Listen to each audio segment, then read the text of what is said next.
Welcome back to the big show, Freaky Friday and Call to the Pen. Yeah, baby. Fastest show in MLB, absolutely anywhere. You know him, you love him. Friend of mine, friend of ours. It's a double meaning.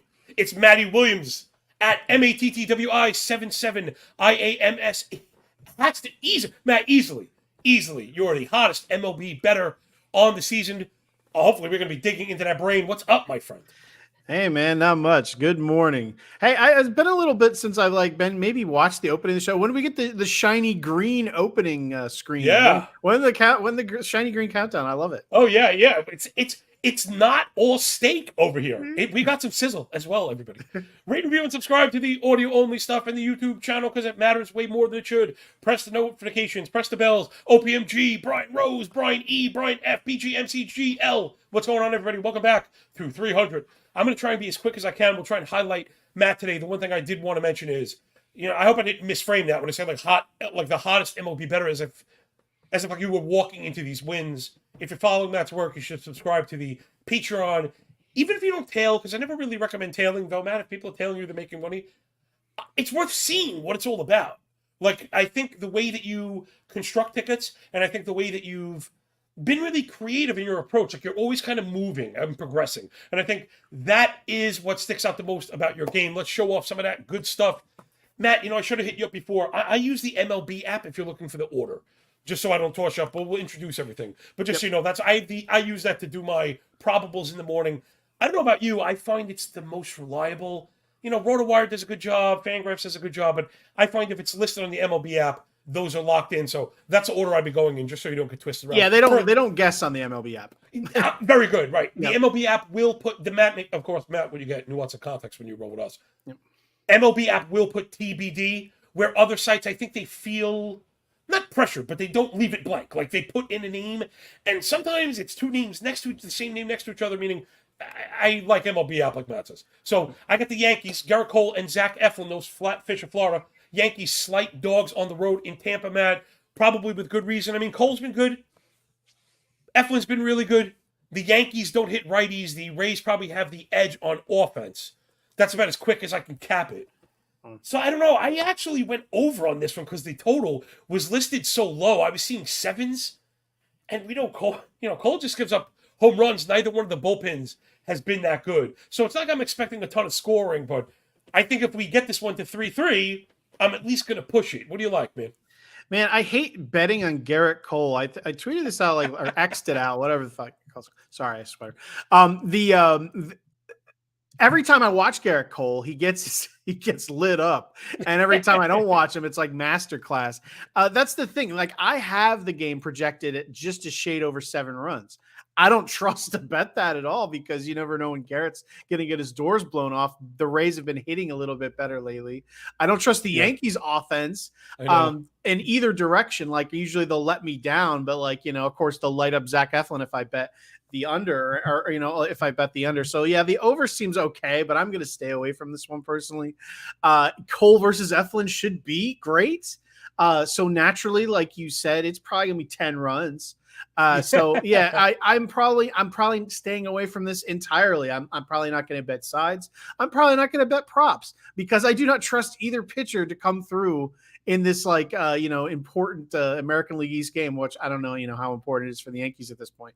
No offense. I'm a Mets fan. We're in this together, but yeah, I'm avoiding this game. You mentioned the Yankees offense. They are very good against lefties. Yes. I mean, Eflin is not, but they are very good against lefties. Last 2 days, they went out and scored, so you could probably expect them to fall flat in their face today. But I thought they were going to score like 10 runs against Corbin. They probably should have scored more. They had some base running mishaps. One inning, was it first and third, no out? Guy got thrown out at third, stealing, and then picked off at first, back-to-back plays or something. That's absurd. Yeah, dude, you and I speak about this. Yeah. When you bet runs, like totals, overs, and unders, just be prepared to get your nuts knocked in. There's a reason why those lines are all right. There's a reason why you don't see minus 180. Like that's not a thing it's not a thing for a reason. No one is figuring that stuff out. Sometimes a team gets one hit, but it was 2 walks into 3-run homer. There's your 3 runs. And other times, we've all seen that 1-for-11 runners in scoring position. It's that super breaks quick over. too, because this just covers like every game. I've been like on a roll with home run props. I think that overall they're not a great investment, but Right. I found a system that I've actually liked as far as insurance, betting them with total bases, and like as far as if I get the total bases, it covers me if the home run doesn't hit. Like it has to be a certain plus money value, so it's almost like I'm taking price plus capability plus insurance, and I'm doing pretty well. Except I noticed that. So you're pairing. What you're saying is, I've called it a hybrid play in the past. I don't know if that's what it's called. I've called it a hybrid play, meaning it's the same player, but you're playing two different bets. And the idea being, what if you hit your total bases, the home run is paid for? Is that the idea? yeah, plus well, total bases are finicky though. So like I know. yesterday, we are in the Rounders chat. Chris Olson over at Baseball HQ. We were talking. I picked Yandy Diaz yesterday to hit a home run, which he didn't. He was asking me why not go for someone like Josh Lowe, who did hit a home run. So he was right. I was wrong as far as result. But the reason my system is going this way is I like to avoid people who I think could go over. I like to give myself as many outs as possible in the total bases. So in this system, I go with Yandy Diaz because not only do I like the matchup as far as his price to do all of this, but he is much more likely to get like 2 hits, than someone. So I always like to go someone who could get the double, who can get the 2 hits, like who could pay this off in so many different directions. Yeah. So going back to this game, Garrett Cole, Eflin, I don't really like picking on Eflin because he's a pretty good pitcher. So Aaron Judge is never a good price, even though he he hits home runs every single day. So the righty lefty, but like even Stan, his price isn't like too great for this year, for today, even though I picked him yesterday. And then Garrett Cole's, you can pick on him for home runs. He's almost like Max Scherzer. But yeah, overall, I'm going to avoid this game. Yeah, I noticed too. People, what do you mean? Generally, if you're looking for long, you need long home run odds. Some guys get posted plus 180, and it's almost never worth it at that point. One thing I want to keep an eye on in this one: the Yankees have struck out like crazy. Keep an eye on Eflin when the daily K leader comes out. Matt, right? We like to keep our minds on the commuter crowd. Which I love these daily leaderboards. I'm waiting for the daily run leader and the daily K leader. The daily run leaders on DraftKings, the daily K leaders on FanDuel, the daily run leaders on DraftKings, and all those lovely under strikeout props that I love so much. Those are also on DraftKings. So Eflin is definitely a pop for that. Next up, it's pretty easy for me. I ended up taking the donkey play, and I went for the Astros to cover up Detroit Tigers. Astros on the road with Framber Valdez, minus 175 favorite against Matt Manning. But Detroit kind of stinks right now. Manning's has really struggled. I mean, Astros just have the edge everywhere. Detroit bullpen's even struggled. I have seen, I don't know what you call it, detraction, or people, talking smack about Framber Valdez. I tend to love him. He's hiccuped a bit lately. I'm kind of looking for a bounce back. What do you think in this one? Because it's pretty much that simple. It's either the Astros killed him and you take the run line, or you're a donkey and you don't.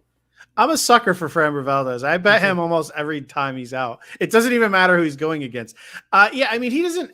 Here's the thing. Like, it's just going to sound silly. If you've watched him pitch, it's the opposite. He doesn't seem like he's like not a wipeout guy, although he can be at times. He can dominate. But, he does it through like sinker balls. And like, when he first started being effective a couple of years back, it was a thing like, oh, well, is he going to be able to strike anyone out? Is he just a ground ball hitter? It's like, he's kind of both. He's like kind of Luis Castillo used to be. He's kind of morphed into, he can get strikeouts. He can dominate you with the ground ball. He can do it a lot of different ways. So I usually like him as a fail-safe. But yeah, against the Tigers and Matt Manning, I'm with you.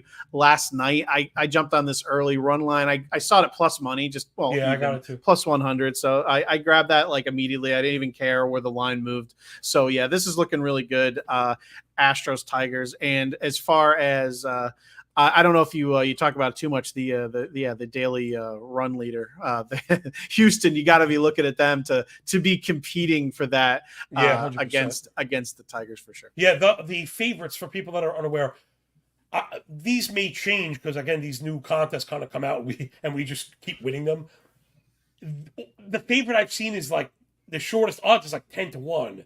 I run the model every day. You can follow me on Twitter at John Laghezza, blah, blah, blah. I'll take you to the link. You can check my implied team totals. But I just play off my implied team totals, and they've hit all 3 times that they've run it.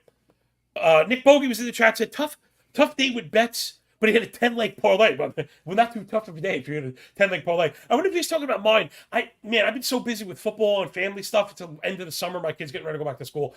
I only had 2 bets out, and I missed them both. I was under Toronto and Baltimore at 5, and I got walked off in the 5th, and I had Minnesota at 5, and of course, Texas got it done in my face. So if it was me, sorry about that. Well, hopefully we'll get back on board. I'm close. I'm over 25 units this season. So anyway, yeah, keep an eye on Valdez also for the strikeout leader.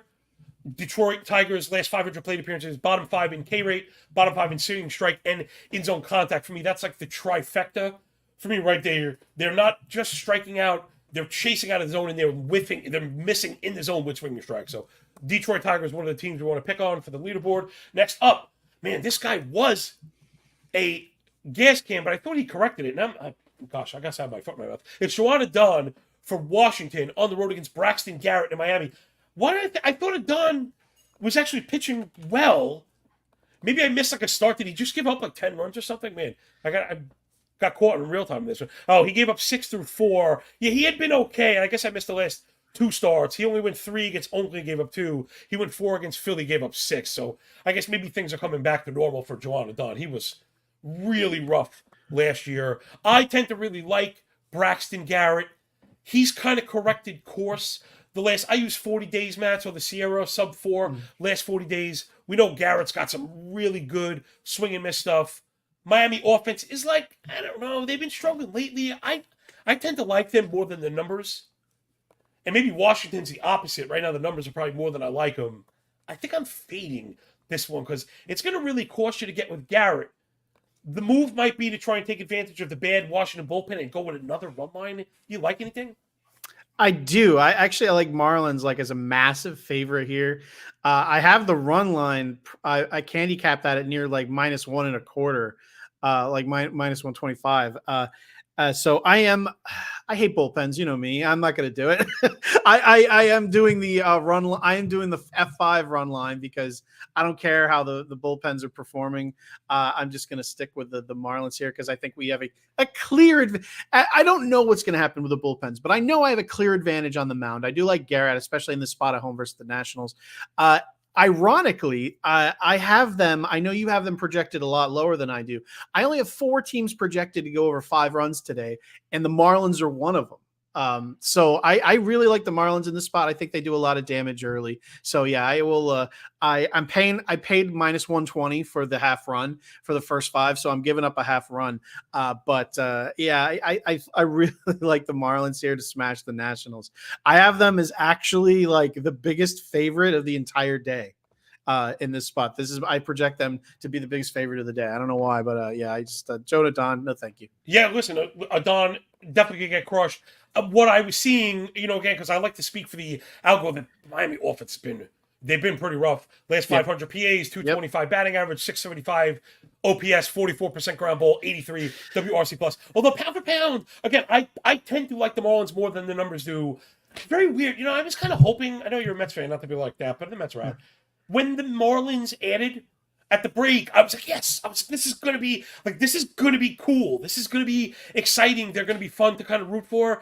And those pieces haven't really happened. I know at the time, I kind of got a thumb in the eye, right? With Josh Bell, his disciplinary stuff was so strong, and his under strikeout props are coming in at 180 every day. And after I lost like 5 days in a row, I said, probably maybe that's enough of that. You and I are going to have to talk about those props, Matt, and maybe how we decide to get on and off board. I really find it so unique. Again, people, make sure you follow Matt. And again, my work's out there and basically free if you want to see it.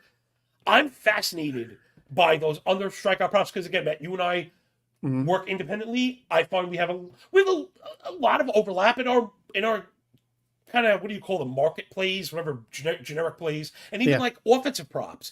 And then I don't do pitching props the way that you do it all. I don't get into the minutia. But when I look at yours, I say, oh, okay, I get it. Then we get to these strikeout props, and they're totally different. It's quite uncanny. It's unlike anything else for all the work that we do and all the overlap we have. There's definitely something interesting, and the reason I keep talking about it is because people know I hate this like ridiculous monster parlay. I still feel they're mispriced. And I think if you and I collaboed on it, I think we might just discover what that like missing piece is. You think you found the edge. I think I found the edge, and we're coming up with different names. There might be like another thing here. So, all right, people, make sure you're following us both because right now, good times are rolling. Real quick, this is more of a philosophy question. And this is a good example for Miami. I always say, like, I don't like bullpens. It's almost like a meme at this point.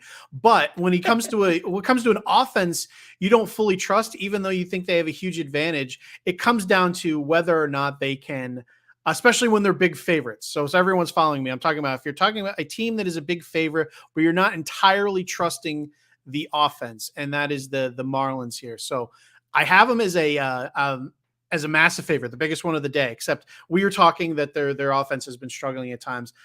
Yeah, I think you mentioned the full game may be the way to go, but you can't take the money line for the full game because they're too big of a favorite.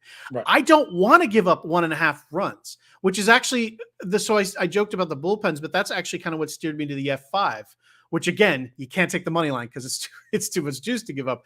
Yeah. So I am here taking the -0.5 run because I don't know if I trust them to get that 2-run lead at the very end of the game, just because I don't trust the offense too much. So the question here, the conundrum is, do you take the full game, which projection wise is okay for me, but I don't trust them. So I went to the 0.5 run, but man, you know what? I bet it constantly, but I just hate the F5 run line because me too.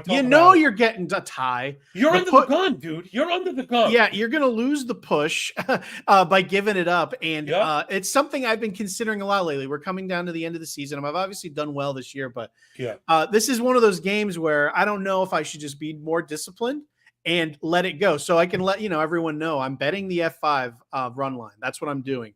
But it's one of those games where it's so hard because I have them projected as such a massive favorite. So therefore I want to cash something.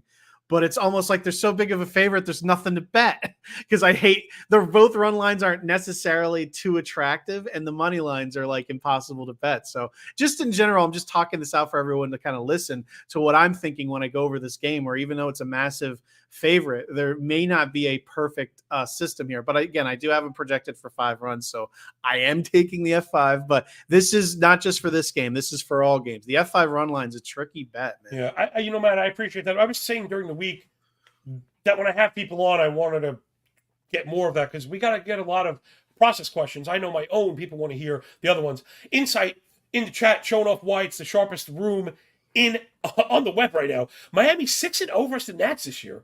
Miami 22 versus Nats 15-4. That's 21-4 straight up. Last 25. Oh, that's pretty great. I didn't even know that. And then Tyler C backs it up with the part of the F5 betting that we all know and love.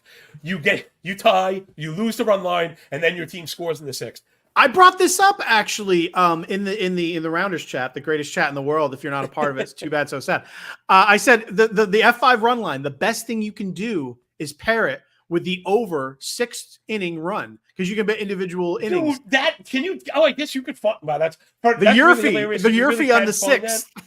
Yeah. You really can't find that. And you know what? That might be something I do when I push an F5 because I know it's also coming. That happens all the time. Oh, you mean immediately like live bet it? Yeah. To get an inning right, to get a live run in it. All right, next up, you were talking about heavy favorites. We got another one. Baltimore, kind of one of the class of the American League right now.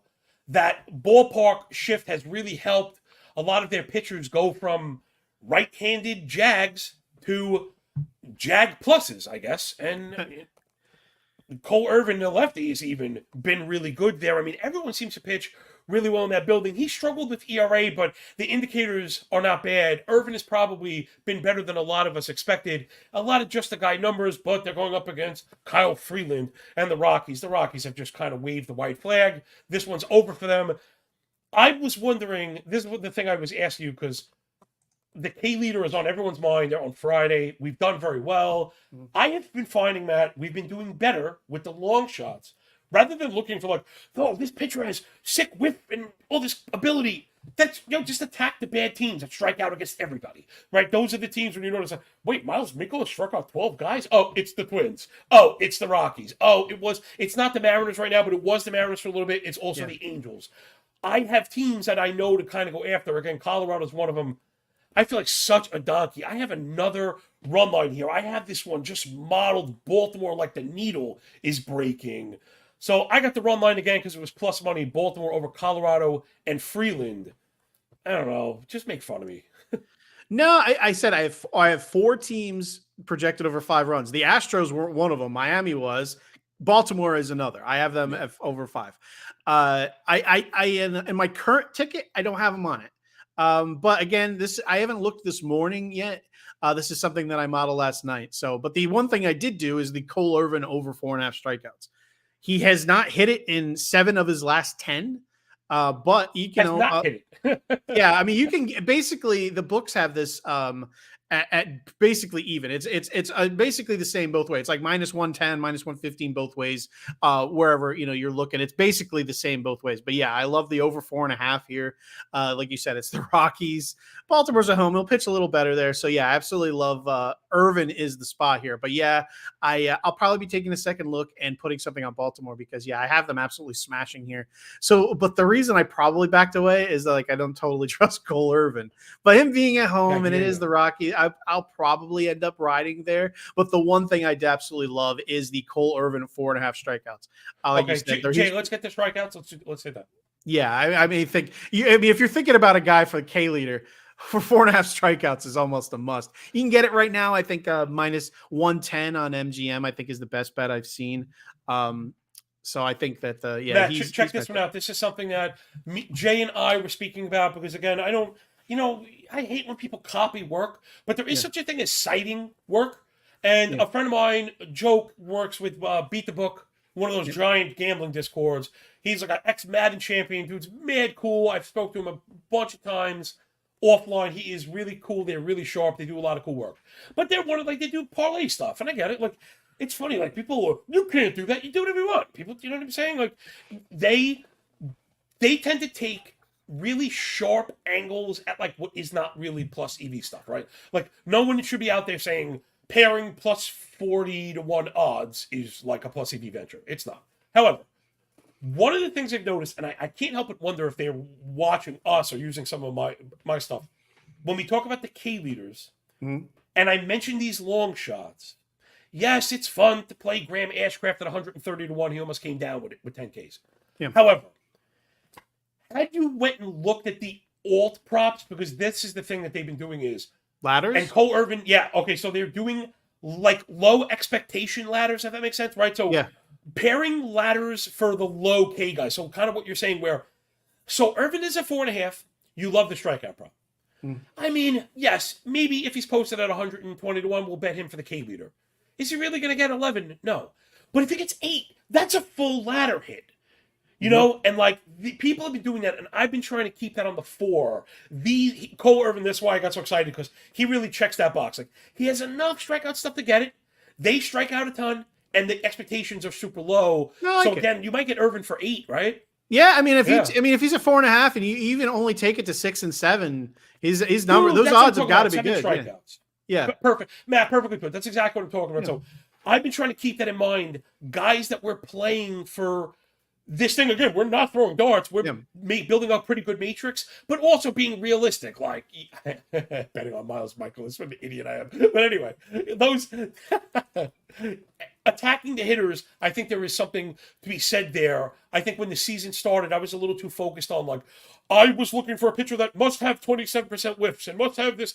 And you know what? Hitters on bad teams, especially, that kind of whiff stuff is contagious. They're awful. All right, next up. The biggest thing, this is the 6th inning conundrum with the F5s. The one thing you can also bet on is when you do when you're doing a K prop for a normal game.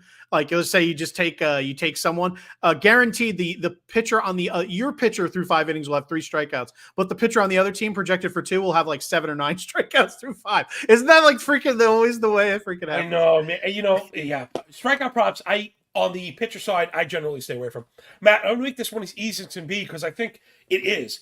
It's Kyle Hendricks on the road, on the bump for the Cubbies, -115 against Mitch Keller and the Pirates. It is really only 2 ways I see this. Like, I'm never buying Kyle Hendricks' stuff. All the earn run indicators are at least a full run over. We know he doesn't strike anybody out. He doesn't get any whiffs, and he's got to get by on BABIP.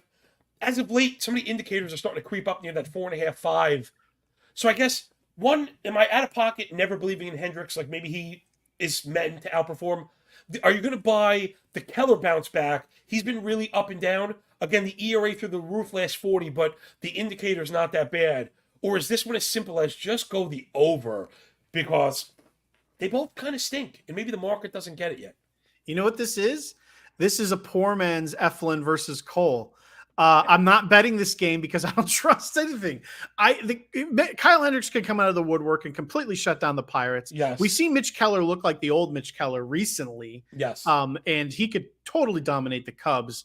I don't necessarily trust either offense. Obviously, the Cubs more than the Pirates. I have this game projected at like 4.3 to 4.1. I'm going to stay away completely. I looked at the really fell off. You notice that? We were talking about that. There was a stretch I run the last 14 days. Matt, there was a point maybe a week or so ago. They were like top 3 across the board. Yeah. And it really takes some hardcore production to get your whole team up there. Mm-hmm. And now they've kind of fallen off. And I worry, how do you let's take a look. Do you think about that? But like, do you think they're nosediving, or should we be looking to kind of bounce by the bounce? Pound for pound, I kind of like a lot of the hitters. Like you and I have been cashing on Bellinger strikeout props all year. Yeah, right now I've been kind of like trying to look at individual hitters rather than the team. I just don't trust this team. I just don't trust this team. And especially in this case where I can't necessarily know what's going on the other side. And like, again, money line price, I have this like minus 110 to plus 110. It's like, I looked at the Kyle Hendricks under 1.5 walk prop. And even that, I mean, the Pirates have been walking a lot lately. Yeah. I don't like anything here. The Hendricks walk prop's the only thing I looked at, and the price was decent enough. I think it was minus 110, and for him, that's pretty good. So even with the Pirates walking a lot, I considered it. So that's the only thing I was eyeing. But other than that, yeah, I'm staying away here. All right, next one earned my 3 scratches of the chin, so I kind of put it on the cutting room floor. Mm-hmm. Miles Michaelis, who I mentioned with the Cardinals, on the road, 125 dog against Christopher Sanchez and the Phillies. You know who you and I was betting on early in the season, doing pretty well. Then I think we saw some of like the underbelly of him. Not that I think he's bad. I worry about facing the car. I do not like to face the Cardinals offense because as bad as they are as a team, it's really the pitching that's been the big letdown. The hitting on any given day could just kill you. They've been good, and like again, they're number 1 in walks last 2 weeks, top 3 in swinging strike rate, making tons of contact, getting on base, 117 WRC plus. Phillies not to be outdone. That offense is up off the mat. Phillies looking great ever since Trey Turner got that standing ovation. Sometimes all they needed is guy didn't need $300 million, man. All he needed was a hug, bro. Yeah, that's all he needed. Pat on the back. That's all he needed. You're swell. Hey, Treya, you're swell. But he's playing like a freaking all-star, and Harper just hit a tremendous home run. I tend to I'm seeing like Philly momentum. So I did want to bet the Phillies, but the St. Louis offense is what kind of got me off of it. What do you think? Should I be a little more brave? No, I'm staying away from the entire game too. I actually, a couple of things. Okay, one, the Cardinals scare me. Sanchez is someone we looked for early in the season for the under half walk prop, and now he's on my blacklist. Like never again. He's failed me so many times that I'm never doing it. So Bailey Ober, he's on the list too. Never again. I actually like Sanchez. The Jericho meme. I'm thinking of the Jericho. You know what I mean? Yeah, exactly. So you made the list. I like Sanchez under 4.5 strikeouts, but I grabbed it last night for plus 125, and that don't even look it up because the numbers have moved. It's now like minus 125 some places for the underwalk or something. I think. I mean, you can look it up anyway. But grab though. While you go to St. Louis, they're very hard to strike out. That whole that's one of the reasons why I don't like to face them. They work the count. They're always making tons of contact. They have some power hitters. They're just like annoying to face. I kind of thought this one was. Like I said, I thought Philly was going to run away with it. If you want to. The under 4.5 is actually even money now, so I completely lied there. But last night I grabbed it at plus 125. Let's do that. Let's do the under strikeout props on Dirty Sanchez. Again, I always like the under strikeouts, Matt. Again, I know you've been very profitable with the overs. I don't know. I don't like the juice. Oh no, the unders I like a lot. I mean, 4.5's hard. I hate the 3.5s, and because it's so low a bar. But the 4.5's okay. But I like the unders a lot too. That's what I like about it. You could just get destroyed. Well, yeah, one, they can just hit the prop because they underperform like you're projecting. 2, they can get destroyed. Right. 3, there's weather. Unders are great for multiple reasons. But going back to the actual game, again, 4 teams I have projected for over 5 runs. Philadelphia is one of them. Okay. Not much to be had on the over here. because they project the game to score a lot of runs. So I'm going to stay away from that. But from the individual game, the team run leader, I don't even know what the heck it's called over on DK. If they ever post that, Philly will certainly be one of my teams. Player Prop Savant up in the house. Welcome to the restaurant where the chefs eat. Got to appreciate everybody helping us get to 1,000 subscribers as we fly around on a ball of water around the ball of fire. Matty Williams up in the chair. Make sure you follow him on Twitter. And again, Player Prop Savant. Make sure you catch your show past the prop. Jay, I was saying I wanted to get a rerun of all of our favorite guests and all the people that have been really a part of what we've built here. Matt and you, PPS man. So if you have 9:30 Friday, that chair is yours. I've got a couple people kind of lined up. I'm going to try and make sure I don't miss any more Fridays. Matt, let's move it on. It's the Guardians and Tanner Bybee on the road against the Basset Hound, Chris Bassett and the Bluebirds. You know, it's funny. This one I was getting ready to run to. I was getting ready to run to a few bets. I thought I was going to like Cleveland F5 right off the bat. I thought I was also going to like the under right off the bat. Check it out. It turns out the splits actually turned me off. Bybee has been a lot better at home. Like, he's been lights out at home, not great on the road. And Bassett has been phenomenal at home. I don't know if I want to go up against him, though maybe that is a little bit of push for the under. Bassett, 180 batting average allowed, a 537 OPS, and a half a home run per 9 at home. Wow, the ERA 3.25 last 40 days. The indicators maybe a run worse. Again, that's part of the stuff that's been getting me away from the under. Both of these teams have really struggled to hit right-handed pitching. The Cleveland offense kind of stinks right now. I mean, 47% ground ball rate as a team, last 500 plate appearances, 31 fly ball, 4% barrel. That's an 88 WRC plus. Guardians offense kind of hard to believe in. Maybe I should go back to that F5 4.5. Did I say you on anything? I like the Cleveland F5 here. I did at first too. Yeah, plus 135 is where I got it. I understand the home and away splits. Chris Bassett, I trust him as far as I can throw him. So even at home. So yeah, well, yeah. So I don't know if I'm ever necessarily going to snap it in. I haven't put in my bets yet, but I had it plus 135 is where I looked at it last night for the F5, and that seemed like very interesting. So that's the only bet I like here. If anything, that's what I'm looking at. So yeah, I probably end up backing away, but I love value. And here's the other thing. If I bet on Toronto, I'm losing. I'm 0 for 1,001. Yeah. And it doesn't matter if it's the team or if it's Kevin Gausman. I will lose. So it's one of those things where, hey, I'm going to take a shot here at 135 for this to be the opposite. Of course, then it's not a matter of the Rays losing. It's a matter of them screwing me. So they'll win today just for me to lose on the Cleveland side.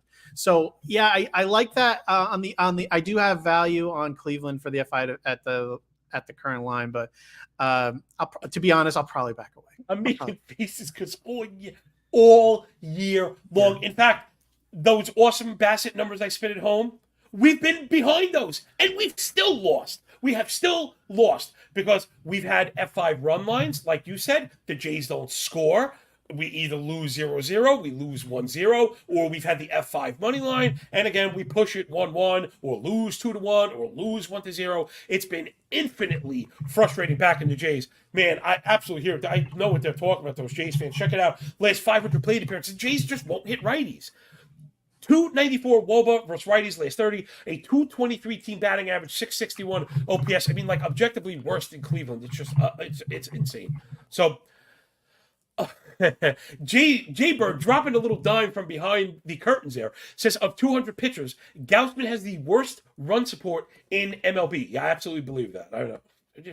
It really is crazy. Not that stuff is sticky, but it's a thing for whatever reason. All right, Matt, next up. This one is really interesting just in the fact I had an outlier in my model. And I know like most people could care less about that. But the fact of the matter is I model 5,000 MLB games a season. And there are roughly 15 during the year that stick out, and this is one of them. Now, it was before the starters were listed, but the books were still listing the total. I'm actually still not seeing it. It's the Dodgers and Lance Lynn on the road against Boston and Cutter Crawford. This total was listed at 10.5 the whole game. And 5.5 for the F5. Now, I know there's no answer. There is no right answer. People ask all the time. My methodology is simple when it comes to totals. If I'm betting on the under, it's because I'm betting on the pitching, and I like to go F5. I worry about the ghost runner, even though there's only, like a 2% probability of a game going into overtime. I don't, extra innings, I don't like the ghost runner. And then again, hashtag we hate bullpens. So it avoids kind of aggravation. I like to go under F5. It's still there, right? Yeah, you could still get under 5.5 on this one. Lance Lynn has been ridiculously good for the Dodgers since he made the move. Carter Crawford in general is just really good. 3.6 ERA, 109 whip, 3.55 expected ERA, 6% walk, 27.5 whiff, 37 O swing, 83 zone contact. I mean, the disciplinary basket is quite literal. It's very strong. He doesn't walk players. He's 27.5 whip. He's getting swings and misses. He induces chases. He wins in the zone. He suppresses hard contact. Carter Crawford is a 282 expected WOBA on the year. Now, granted, he struggled at home, and I know the Dodgers are good. Mm-hmm. And I guess that's part of it, man. 5.5 is a really high, is a high line. That's like a trash pitcher Coors line. I went right under that bad boy. It's the first time I've gone under the Dodgers all year. But like I said, I have, if I don't bet my dozen outliers, like I'm basically a fraud. So I did it. We're way under. Am I crazy? Yeah. You're not crazy, but I cannot travel on this journey with you, John. Again, 4 teams projected for. I have 4 teams projected for over 5 runs today. The Dodgers are one of them. Oh, really? Yeah, I think the Dodgers are the Dodgers, but let's talk about the Red Sox. Yeah. Go.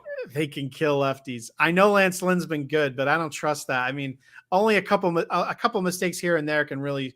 I mean, all you need the Dodgers is to, do what they normally do against a pitcher that, there's certain Cutter Crawford's fine. He is at home. The Dodgers can get to anyone. Crawford is certainly not immune.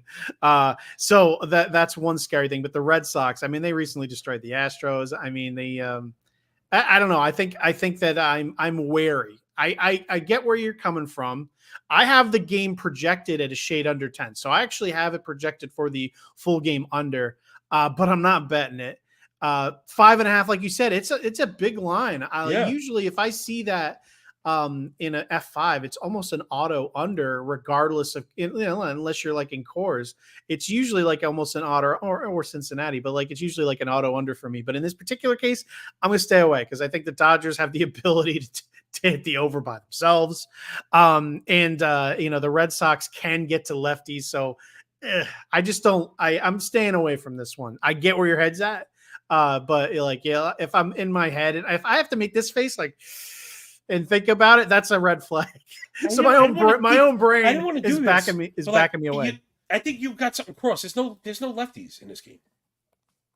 Oh, Carter Crawford's a righty. Oh yeah, no. I'm sorry. I meant Boston. I meant Boston's lineup is full of lefties that. Okay. Kill Lynn. Sorry. I was going to say that. It doesn't matter. The Dodgers are top 3 in XWOBA versus righties. Yeah. Sorry. I meant Boston. Boston being the lefty. Yeah, it doesn't. It's funny. I'm like, he's a righty. I'm backtracking. I'm like, what did I say? What? Yeah, no, but Boston. Yeah, Boston can kill righties with all the lefty bats they have. So yeah, it's difficult. I'm gonna step. Yeah, player props Savant says, John, did you see the Gillo thing last night? Of course, he's our spirit animal. He didn't quite get the over 9.5 total bases, but he did hit a home run for my fantasy squad. He also says so much lefty power for Boston. So that's what Matt was saying. Yeah, so man, two of the members of the Justice League are aligned against me. Geloff, I wanted to bet his home run. 4-1. What if it's 4-1? Right. First of all, Lance Lynn has been like downright filthy. He's been filthy. I don't know what. I haven't had the time to dive with football, the granular stuff. He went 7, gave up 3 against Oakland. He went 6, gave up 1 against San Diego. 5 shutout against Colorado. 7 shutout against Milwaukee. Gosh, he's been awesome. He's had 25 Ks in 25 innings to a 1.4 ERA since he showed up in Hollywood. So I'm gonna roll with that one. I'm gonna stick with the under on this one. Like I said, I was so I'm comically under. I'm comically under again. The reason for that, if people wondering, I like to go under a full game. The Dodger bullpen's been sick, dude. 50 and a third, 179 ERA, .83 WHIP, 171 batting average. Man, they've been like ridiculously good. So, all right, that's what the model likes about it. Next up, it's not on the board, and I don't know why. The Angels and Tyler Anderson against Kodai Senga and the Mets. I don't know why it's not listed. I had them both confirmed. I think their pitcher isn't set for this game. I think Anderson or Senga. No, Senga's set. I know that the Angels, it wasn't set whether they're going with Anderson or Sandoval. Oh, okay. So I'm up at 5:00 in the morning getting the best probables that I can so I could run my model. I have Anderson. Regardless, whenever I see Senga, I'm looking for the F5. Does it go anywhere besides that for you? Although maybe he's always worth looking at the strikeout prop, because I mentioned the Angels strike out like crazy. Senga has to be a consideration for the K leader, but sometimes his K prop is like 7.5. So talk to me about that, Matt. If you like the Met F5, and if you have I'm curious if you have a limit for K props. Like, sometimes I see Strider 8.5. I'm like, oh, I can't go to 9. He does it every time. So Senga's a pop for 10 strikeouts every day. Do you have a limit that you won't go over? I don't mean regardless of juice, but like within your methodology. Senga's K prop's not actually up yet either, or it was taken down. So he's not. They don't even have him up at the moment. So I don't know. The thing with K props is I love unders more than I like overs. Oh, okay. I think depending on the matchup, I don't really like to go over 6.5 for many people. Me neither. But don't you feel that this excludes you from a lot of strikeout props? Or you just go for the low expectation guys?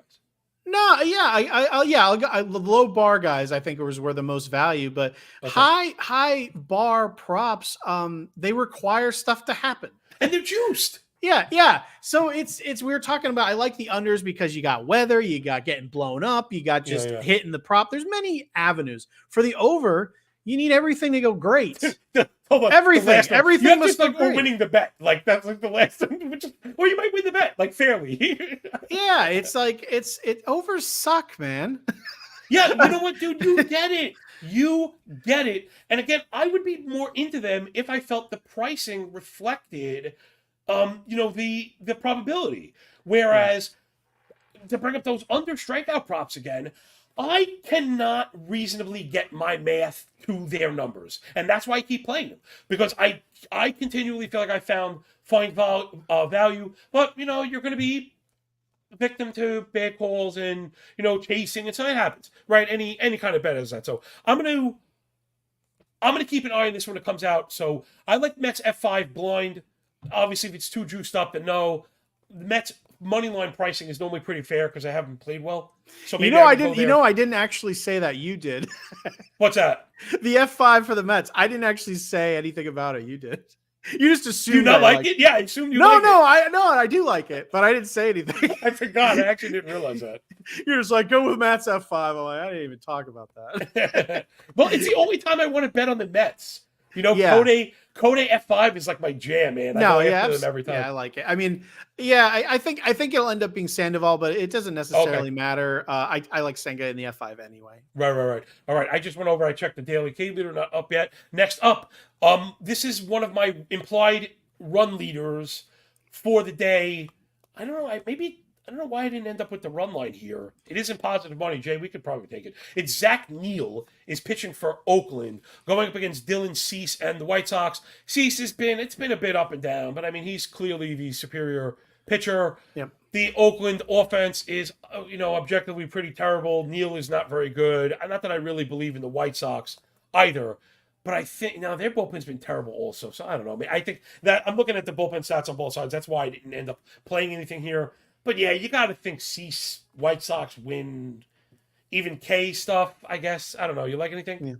Yeah, I can look. Cease for strikeouts is interesting, especially not that he'll be a value in the K leader when it comes out. Yeah, again, only four teams to go over 5 runs. I have the White Sox at 4.9. So they're almost there. I have a list of rules I follow when I bet. I talk about it from time to time where it's to save me from myself. wherever I find something that is at like do not bet Toronto. I write these things down as reminders, like don't do this. You have failed too many times. And that one of those rules is do not bet on Dylan Cease. I added that, a little bit of the way into the season. Yeah, he's facing the A's. If he gets blown up for 6 runs, am I going to be surprised? Nope. He's one of those things where you bet the F5 run line and he screws it up in the bottom of the, in the top of the 5th. So yeah, I'm staying away from the game entirely. I may look for a team total situation, but right now I have nothing on the game, and I probably will put nothing on the game. Yeah, I'm looking at it now. He's had 5 outings of 5 earned or more. Yep. And then another 3 with 4. Maybe the play here might actually be the over. Although I talk about this, I never actually get to it because I'm always so freaking busy. This one feels like I've called these like a live over because the bullpens are so terrible and the offenses are not great. So it's not like I feel confident in the F5 over. Check it out. Oakland last 57 2/3, 5.7 ERA, 1.7 WHIP. The bullpen's historically bad. They have 34 losses on the season. White Sox last 48 innings. They have a 7 ERA, 1.5 WHIP. So you really can't rely on them either. They're both objectively terrible. So yeah, what's the total on this one? What's the game total? Is this like 8.5?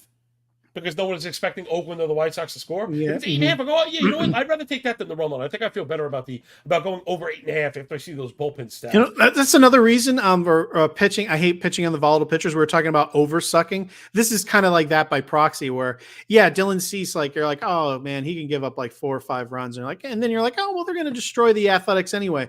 But I mean, for you to come up with that, you need to get, for the team to need to score 4 or 5 runs. I was thinking 6-3. Yeah, no, I'm talking about through the first 5. Oh, right. When you think you have a huge pitching advantage, but you have a volatile pitcher you're not sure about. Like if you're not comfortable betting the Athletics F5 team total over, then it's or the White Sox F5 team total over, then you can't bet Cease in the first 5, and I can't comfortably do that because again, overs things have to happen. You have to avoid double plays. You hit the contact. You have to avoid all sorts of stuff. So yeah, it's just one of those many things where I just think backwards. I'm like, all right, well, I don't necessarily, if I can't guarantee the White Sox in my brain getting those runs that I need to avoid even a few hiccups from Cease in the first 5, then you just got to put it down. Well, I respect all that. Listen, it really is all about process, and more than not, I say the same thing. It's not necessarily that process means you get correct outcome all the time. Yeah. It's to just stay objective and be a little more static. Because listen, man, we're all going to go through ups and downs. We're all going to lose sometimes. You get frustrated, you get tilted. Even good handicaps lose. There's no need to add aggravation into the process. And a good way to do that is to deal with a lot of uncertainty. The one thing I would say, only in this specific scenario, where you mentioned like a F5, Chicago F5, blanket statement for me, do not bet against Oakland F5, go full game. Because that Oakland bullpen is they're just begging. They really are begging to cough it up. And as bad as the White Sox have been too, it's like a real race to the bottom. But that Oakland bullpen has just been beautiful for, going against them on the run line, because Medina will be decent, Blackburn will be decent, Sears will be decent. It doesn't matter. The bullpen will go up and give up 7 or 8. Next up, man, we have a lot to go. I have to hurry up. So Dane Dunning and the Rangers on the road against Sonny Gray and the Twins. Matt, how about this? Save me from myself. Leave it alone. This is confusing. I have this as a keep betting the Minnesota F5. When am I going to get it? I can't. I don't believe in Dane Dunning, but he continues to prove me wrong. I mean, everything to me suggests he should get destroyed every game, and he never does. Yeah, the Rangers and Twins, I'm not touching any kind of unders, even though there's 2 good pitchers. Either offense can destroy the other pitcher. Don't know which one. It's a 50-50 bomb in the face. So I'm going to leave it alone because this could go wrong in too many ways for me to try to be right. All right. I do have one question just because I mentioned the Daily K leaderboard and attacking bad offenses. The Twins are the ultimate strikeout team. Yeah. They have handed double-digit strikeout games to pitchers you would never imagine it. should we consider Dunning? I'm looking right now to see if he even has a ceiling game. That's been like the way I've decided it. Not that that's how you get there, because again, he does have a ceiling game. Because I know I bet 3 double-digit strikeout games. Yeah, it's crazy. I bet the under on him routinely, and I've gotten burned because I have those double-digit ones burned in my mind. Matt, so. I've never seen anything like this. Okay, so I'm trying to keep this to like actual starts, because it looks like he had some like appearances maybe early in the season.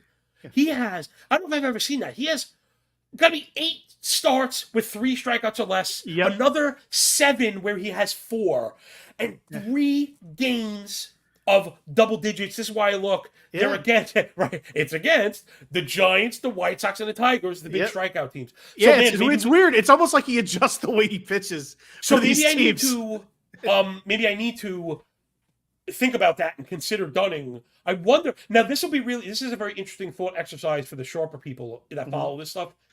Now that we've identified Dunning as a viable play, where on the board do you think he'll slot? My brain would tell me, oh, Dunning is like a 50-1, 70-1, knowing the prices. I'm not saying I think he's 50-1. I'm saying going by the prices. Matt, do you think he'll be at that 50 range, or do you think he'll be up in like the 18s with the more viable guys? No, he'll be higher than that. 40? You think that 30? Yeah, I think like I think like 35, 40 to 1. I mean, they gotta bake in the fact that it's the Twins. Well, that's right. I don't know. I don't know the answer. I've been just saying. But he won't be in the. He'll be up there. He won't be in with the viable guys. Okay, but that's interesting to see, because that will be a hint to us, because the books are not overly weighing the offense. Yeah, well, the books don't totally cherry pick out individual things. So yeah, I mean, you can look at the offense, but they're going to be basing it based on his overall body of work. They're not going to be looking at, he has 3 10 strikeout games. They're going to be looking at his average, like this guy's an under machine. So I think they'll be grading him based on being a low strikeout guy against a high strikeout team, not against a guy who has put down high strikeout teams 3 times over. So I think that this will probably end up being a really sharp play, because the variable that makes him so intriguing, the books are probably going to ignore, because I'm assuming this is automated and they're not going to have someone go in there with a microscope and take too close a look at guess. Dunning. I'm always looking to see what I can learn from the reverse engineer. Next up, this is the game. This is my must-watch game, which to me is another way of saying I fade it. Yep. I'm not big in betting like ace on ace. I just listen. If you get Darvish versus Woodruff, I tend to like Woodruff a touch better, but right now the Padres offense, it's funny. They're doing the whole sellout thing right now. So this is Padres last 500 Ps, 222 batting average, 689 OPS, but like top 5 hard hit, top 5 barrel. So it's a total settled move. They're also top 5 expected WOBA versus righties last 30. Again, I tend to like Woodruff more than I like Darvish, but I don't think there's any need to push the envelope here. I almost had the trigger pulled on like, you can get F5 near even money on both sides, minus 105. Are you swayed anywhere here? For me, I don't think this is it for me. I'm taking Milwaukee. Okay, that's F5 money line. I'm not going run line for reasons I've already stated earlier in the show. Yeah. I got it for minus 125. I'm bet 365. I'm not sure what's sitting right now.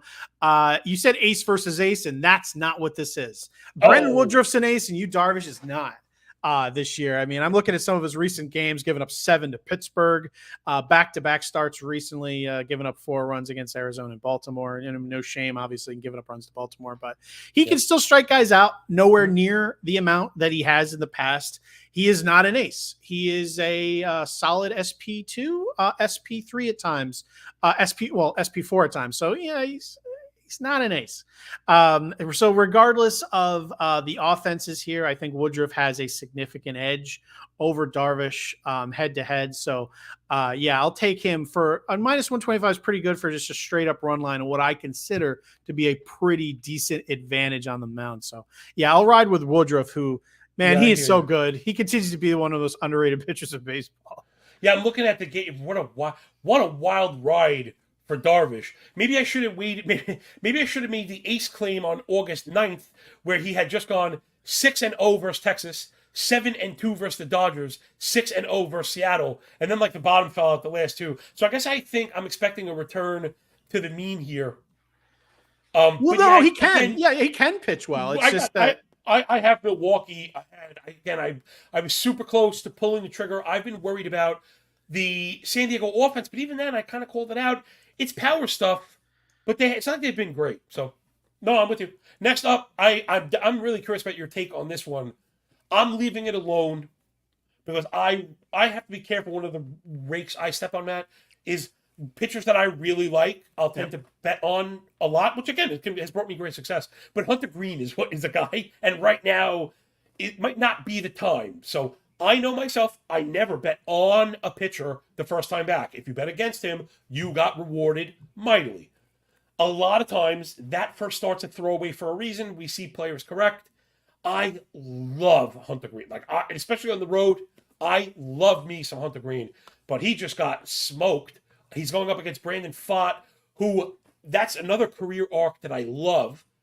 Rookie pitchers get all the shine. Everyone overdrafts them. They end up getting rocked. They end up getting dropped. They end up getting demoted. They come back up with bad season stats. Then people fade them and they're good. So what do you expect here? I could go anywhere. I could feel like I could make a pitch for an under. I could make a pitch for an over. I could sell you on Cincinnati and Arizona, which means I'm leaving this one alone. I currently am leaving this one alone. Brandon's looked so much better the last couple of starts. Yes. I am expecting a big bounce back from Hunter Green, but I also believe Arizona. God, I don't. We're sighing. Yeah. Yeah. I mean, it's a sigh game. I have this game projected really close. My projected runs have this like 4.7 to 4.5. Not a lot of daylight in between them because obviously the Diamondbacks just playing better ball at the moment. If anything, I can maybe take a look at the over strikeout prop for Brandon. That's basically it. Just because Hunter Green's usually he's at 6.5. Screw that. I'm not doing that either. I'm not betting this game. He's at 6.5. He's at 6.5. That's a little high. That's high. That's high. I thought I was gonna be looking at a 5.5, and I would have done it. 6.5, I don't think so. Well, Matt, I opened up with 6.5 juiced on top of that. Yeah, right, exactly. Juiced. Right. Gold goes without saying. I tried to open up with all the compliments I could think of, and one that I forgot, and this is the real truth is I tend to disparage these K markets, the strikeout overs. But it's not because I don't think you can make money. It's because of what we said. I think the lines are too high and I think they're too juiced. But what you showed me is if you're early, if you're first to the window, when they post these at nighttime, you could verify this. I don't think there's a single bet type that moves in the manner that these strikeout props move like. Yes. Holy hell, dude. Not only, generally if a total moves, if it moves from 8 to 8.5 and then to 9, the juice comes down to normal. These move up a full strikeout and it's minus 170. It's crazy. It's crazy. And that's the turnoff for me. Then I'm like, wait a minute. I liked it at the old number. It's a new number and it's juiced up. But you've showed because I've seen those tickets. Again, Matt, you got to follow stuff, man. When you put the stuff out early, you go, oh, I like that. I like that. I like 5.5 at minus 125. But when you wake up by the afternoon, right now, it's 6.5 minus 140. And that's a completely different bet, right? That's just a completely different bet. All right, let's try and close this out strong. Jay Bird, on the next one, leave up the bet stamp stuff so we can get that ad read in. It's the wedding singer on the road, plus 175 dog against Bryce Miller and the Mariners. I have a little yellow streak on my belly. I have my algo with Kansas City kind of as a clear, they're ahead. I have them winning through 5, which generally would tell me you could bet them F5 or you could take the run line if it's near even money, which these are. However, there's that yellow streak. I'm showing the cowardice. I think I'm letting the Seattle offense, how good they've been, and they make no mistake, they've been excellent, kind of get to me. Yeah. Singer's been awesome, man. I forget what it was. It's something about the sinker or a pitch mix change. That I actually looked at. We know Singer has shown us some upside for stretches. Should I have just pulled the trigger on the Royals? That getting near even money when you have a model win through 5 is normally where I'm proud of my bread, man. Yeah, I looked over this game a lot, and I ended up staying away. This is why. I have Mariners projected to win fairly safely, but it's about a run. So the money line's a no-go for the juice, and the run line's a no-go. Full game. For the F5, like you said, the value here 50-50, I don't see any because I think Singer's been pitching well. Yeah. I think that the Mariners, I do think, have a slight edge regardless. But again, the pricing doesn't match up for me. I definitely don't want to give up a half a run for reasons already stated. But yeah, I think this will actually be a lot closer. So I'm not getting the money, the juice, the price isn't speaking to me here. It's like it's not swaying me enough to bother. So I am leaving this alone. I agree with everything you said. But yeah, the Mariners, I like them to win, but the price is too high. I think they're juiced a little too much because of their previous performance. And Brady Singer I like, but I'm not getting a good enough price, I think, to still jump on that because he's still Brady Singer. And the Seattle bats have been hot. So, I mean, he could certainly get burned here. So I think that they're not giving me a good enough reason to go with Kansas City either. So I am staying away. A lot of intriguing narratives here. It's one of those things where it's a big game for how I maybe view Singer for the rest of the season. Like, all right, if you get it done here, maybe next time I will take that leap when it's a close call. Right. Well, we're going to end up going a few minutes over today, but if you're listening to a MLB betting, podcast for an hour in the last week of August, you probably don't mind. We have one more game to go. Then I just want to do the K leaderboard really quick. We'll spitball that one. But Jay, do us a favor. Let them know about betstamp.app because I'll tell you, man, the shopping and making money on the edges is what this game is all about. Tell them all about it, Mr. Coop. For sure, John, I got you. I'm sure you guys already know this, but the easiest way to improve as a sports bettor is to use multiple sports books and always get the best odds. We recommend using an odds comparison tool like BetStamp. BetStamp simply compares odds across every sports books for games, futures, and player props. Save time and money by checking BetStamp before you bet. Download the app today. If you're looking to sign up for a new sportsbook account, please check out the offers available at betstamp.app/call to the pen or hit the link in the description or hit that link in the pinned comment. If you sign up through that page, it helps support the show. So thank you guys. Don't you just love Jay? He's the best, man. And like, the more you get to know him, the better he is. He's just the best. He's the best guy. And also, let's wish my man luck going into the weekend. Jay is one of 2 finalists left in my survivor pool. So Jay is in the running for $1,000 USD. If his, is it the Mariners and somebody else? I forget who we're rooting for. Jay, put it in the chat. We'll make sure that we're rooting for him this weekend. Right, it's a double week. Oh, he needs Phillies to get swept. I don't know if that's going to happen. Or what, are you going to keep going to next week? That's cool. Well, we'll wish you luck then too. All right, Matt, last game. We're going to be quick as can be. This one, maybe this is the ace game that I really should be watching for. I guess I'm watching 2 games tonight. Spencer Strider and the Braves going up against Logan Webb and the Giants. Man, if there's anybody that I might have faith in suppressing the Braves offense for 5 innings, it's Logan Webb. And it's funny in particular because of what you mentioned earlier on that I don't think people put enough stock into. F5s and double plays like lamb and tuna fish. Those things are built together, and Webb has always been a tremendous F5 pitcher because of the absurd, he doesn't walk anybody, and he throws a 61% ground ball rate. So even if you happen to get somebody on, right, you get lucky enough to get a ball through, the next guy is not so lucky. And Strider, we know, is just ridiculous. -150 favorite for the Braves.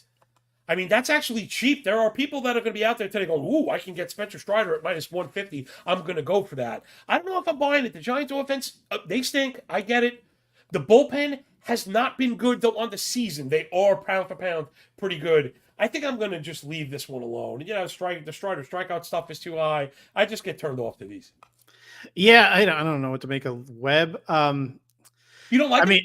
No, I do. It's just like, he got blown up by the Nationals not too long ago, and then he dominated Texas 2 starts ago. He went almost a complete game. He 1 out shy. He gave up 1 run. And then last time out, he gave up 4 runs to the Braves over 6, which no shame in that at all. Right. But again, the Giants offense is not good, and the Braves offense is great. So yeah, I can break it down where this game could be closer than a lot of people think. And, but in the end, I mean, the Braves have every conceivable advantage, and they have it for a reason. I only have the Braves handicapped at like a 130 favorite, so I do have this pretty close. Okay. But similar to the other game, I have it like within a half a run. There's just nothing here. I don't believe in the Giants enough to get it done to try to go long shot on them. I don't know, and I don't want to bet the under because the Braves.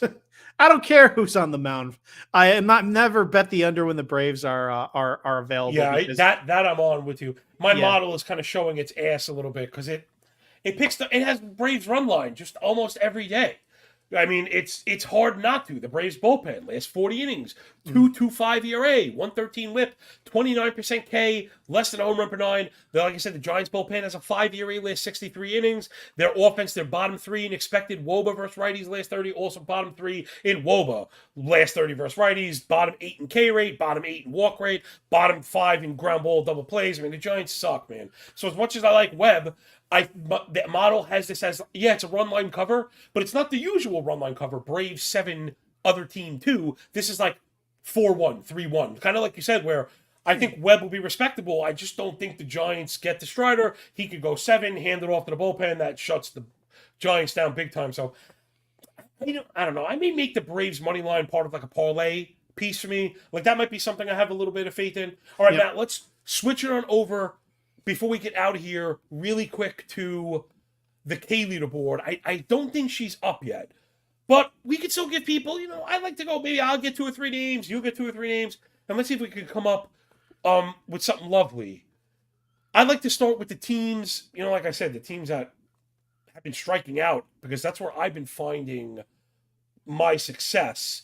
So let's see, who do we want to attack? We want to attack the Rockies. The Rockies suck, so that's Cole Irvin. We want to attack the Reds. The Reds kind of suck right now. Who is that? Brandon Pfadt. Oh, Brandon Pfadt. Oh, maybe that's a nice long shot too. Okay, and I've got, let's see, my third pick, the Angels. Absolutely stink, and that's Senga, right? Okay, so there you go. They have Dane Dunning as well. Oh, and he's the obvious smash pick of Dane Dunning. So I have to play Dunning. So yeah, Dunning, Pfadt, and Senga feels pretty strong. Though I think if Senga has a single digit, I'm not going to go there. Meaning he has to be like, I don't like to bet these unless they're 15-1 or better. If not, I would go to the alt prop. Yeah, I know we were talking about Cole Irvin, but we think we liked his alt prop better too. Yeah, I agree. Yeah. So do you have any? I don't. Well, we'll have to see the pricing. I think Framber. True. I think Framber could be good depending on where they put him. I mean, he's one of those guys that are interesting because he's not really like a huge strikeout guy. On today, because on today's list, you got guys like Darvish and Woodruff and Hunter Green and Spencer Strider and Logan Webb, Garrett Cole. There's a lot of names out there. I think Cease would be chalk also. He's going to be interesting. Yeah, Cease. So there's a lot of interesting names out there. So it's possible you can get Framber at a decent price versus the Tigers. So I'd be looking. Right. I mean, it's price dependent, but he could be on the cusp of throwing in there as a value piece. Okay, let's add Framber to that mix. I love it. That's how you do this. Although, man, now that you say the Irvin thing, I'm like, it's hard. I'm going to price it out, and I always suggest that to people. Granted, if Irvin comes in with a triple digit, right, 100-1 or better, then you can put $1, make them holler on it. That's fine. But yeah, I'm having a hard time rationalizing why it just doesn't make sense to go for like the alt prop. If anyone is looking for it, I could point you to a book that has alt props. His high mark for the year is 6. See, that's and he did it. He did it at Seattle 2 starts ago. But other than below that, it's he had 2 starts at 5 at the beginning of the year. But other than that, he's mostly a 1 to 3, 1 to 4 guy. Yeah, you're right. So that's one where the alt really just makes a lot more sense. You got to be realistic about, like, is it going to get to 11 Ks? The answer is probably not. Yeah. I see on my book, I've got plus 755 for 8 strikeouts, plus 345 for 7.